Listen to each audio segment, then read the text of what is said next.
Thank you for joining us. Some school of thought believed that real investment can only happen with real estate. To what extent is this assertion true?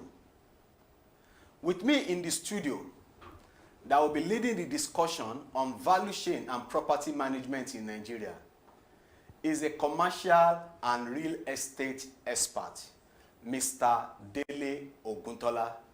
Mr. Oguntola, you are welcome to the show.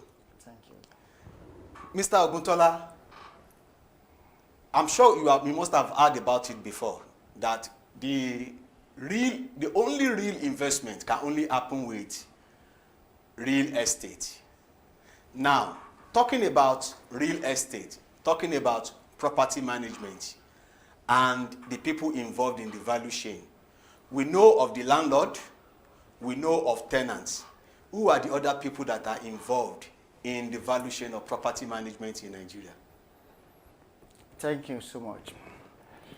Those that are involved in property management in Nigeria includes the owners of the property, which can be classified as the landlord. Okay.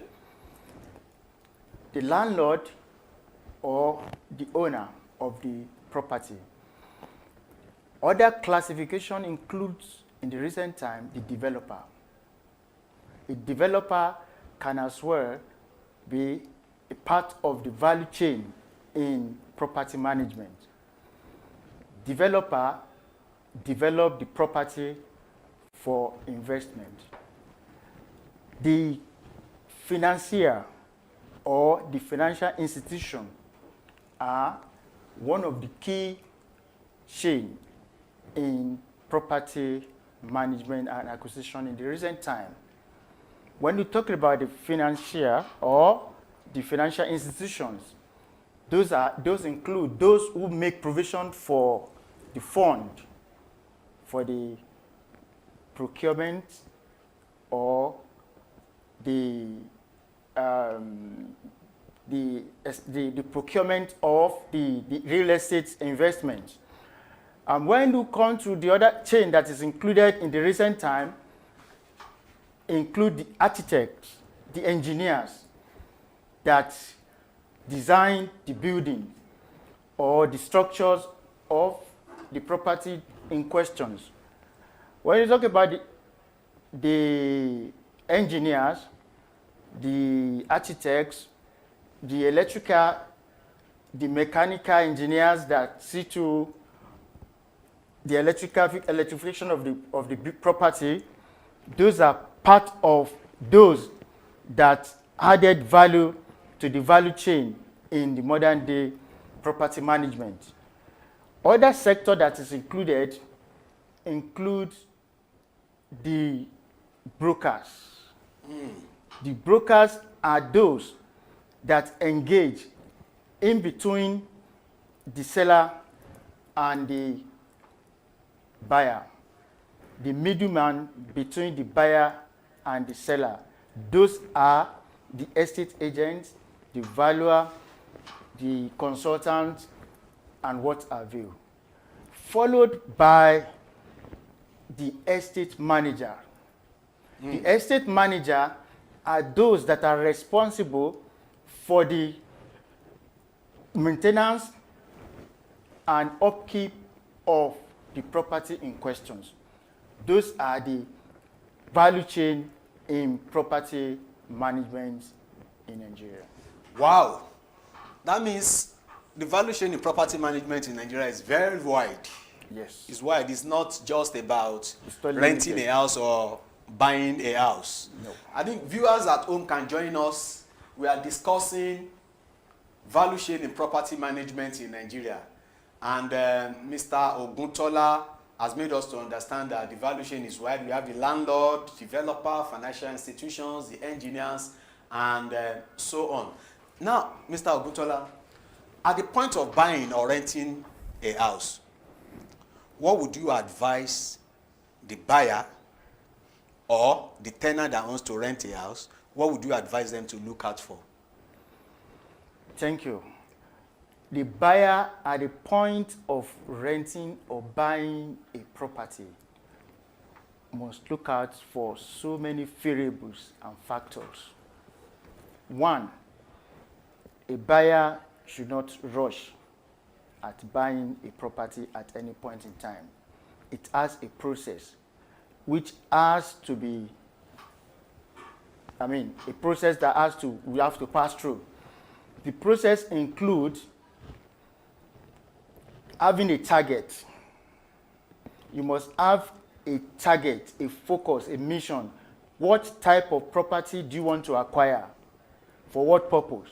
Residential, commercial, industrial, or what have you. Having done that, you have to look at the location of the property you want to acquire, the proximity to your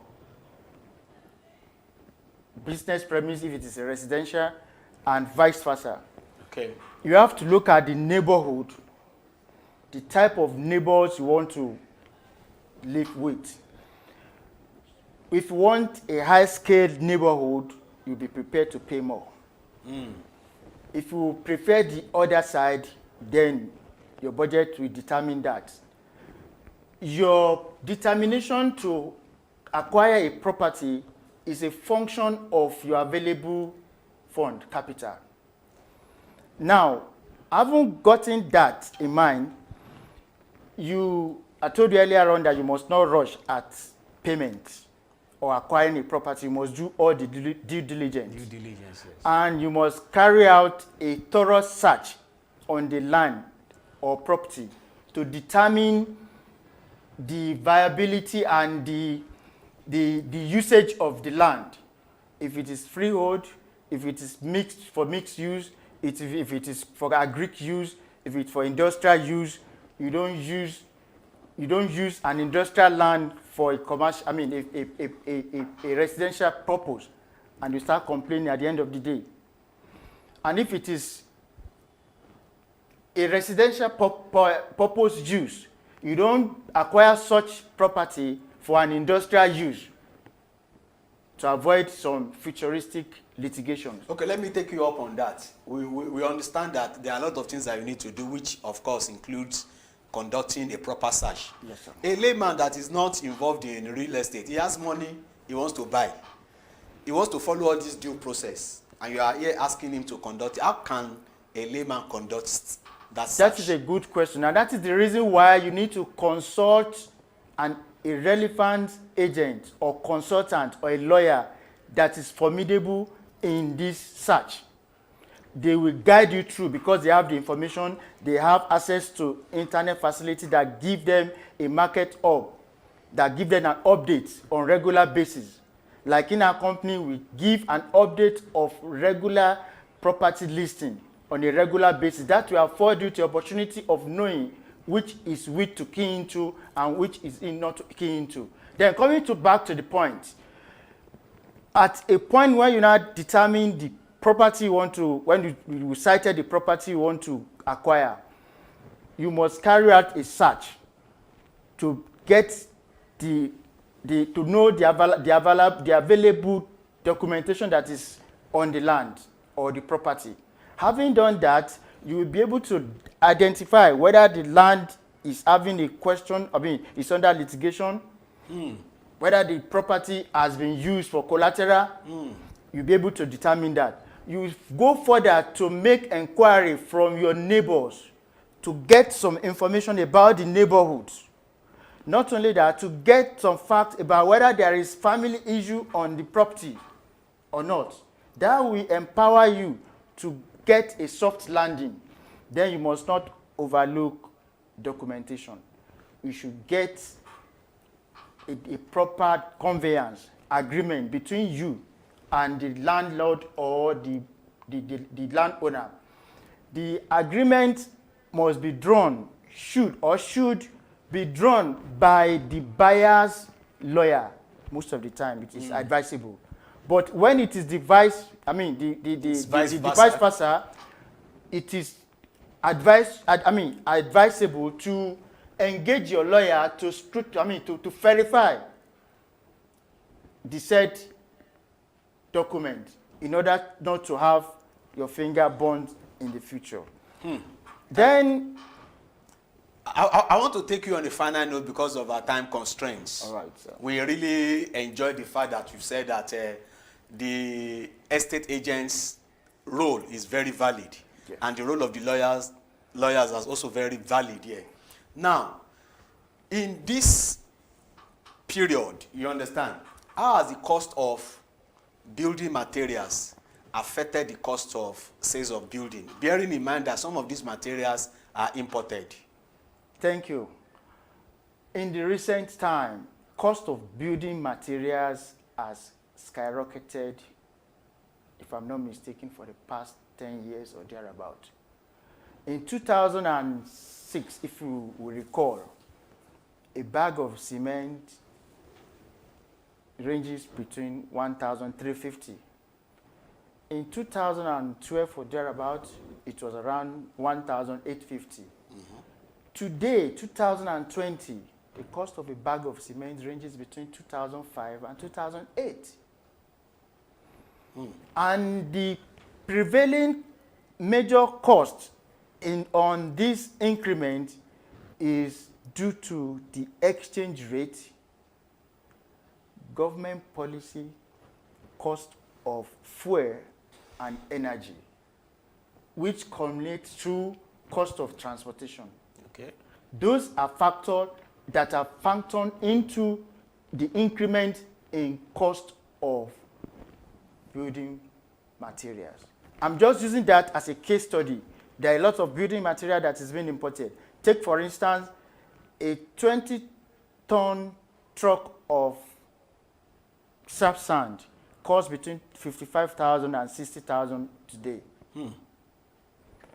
And every other cost goes like that. The cost of engaging workmanship has astronomically increased. This has led to an increment or abandonment of many projects, which has affected many would-be landlords. And this is also affecting the cost of building in Nigeria vis-a-vis. Thank you very much, Mr. Dele Oguntola. You have indeed spoken so much on value chain in property management. And one thing that is valid that you mentioned is that we should not sidetrack the lawyers or the estate agents. They can conduct search for us, and if there is need to put up an agreement, it's better for the buyer's lawyer to draft the agreement. That is much we can take on this particular segment.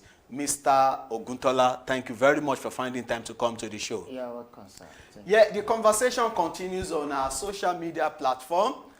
You can connect with us on Instagram and Twitter at economy_Nigeria, and on Facebook and YouTube you can connect with us on Nigerians Economy Today. On behalf of my producer, I'd like to say thank you to all our viewers from wherever you are watching us, and to ask you to join us again next week, same station, same time. I am Tunde Odeyemi, thanking you for finding time to join us on this program. God bless Nigeria.